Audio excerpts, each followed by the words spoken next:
In our next example, example 5, we're going to be solving matrix equations, and it says you can use the same algebraic methods for solving equations with real numbers as you do to solve equations with matrices. So again, if I come back to what would I use if I'm going to solve equations, I would use my GEMDOS backward strategy. So we're going to go in reverse order. We're going to get rid of addition and subtraction of matrices first, then we're going to get rid of multiplying and dividing, and then we really don't have the exponents, but then our grouping. So what we want to do on this equation is if we have 4 times some variable matrix X and we subtract matrix B, we'll end up with matrix A. We want to solve it for X. One of the critical things and what they're telling you to watch out for is when you see this capital letter for X, it's saying you should be finding a matrix when you're done. Where if it was a lowercase letter of X, typically we just want to find a single number. So how would we find and get the value of X or our matrix X by itself? We want to undo the addition subtraction first, so that means 4 times matrix X would equal the matrix A plus B. And then we want to get rid of multiplying times 4. Now that's just a scalar, so to get rid of multiplying by 4, I'm going to advocate for multiplying by 1/4.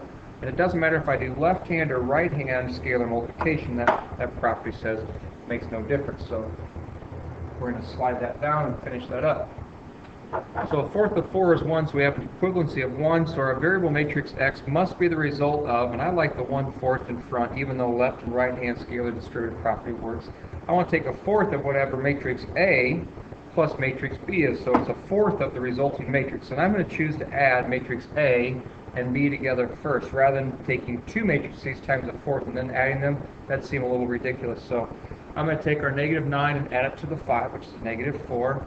And then a 15 and a -7, which is 8, 4 and 8, which is 12, and then 2 and 14, which is 16, -10 plus 10 is 0, and then -5 plus -3 is a -8.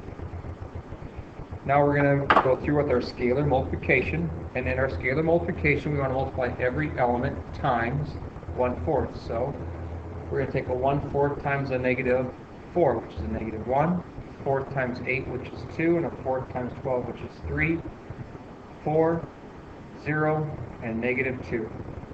So the matrix that we needed, the variable matrix, was a -1, 2, 3, 4, 0, -2.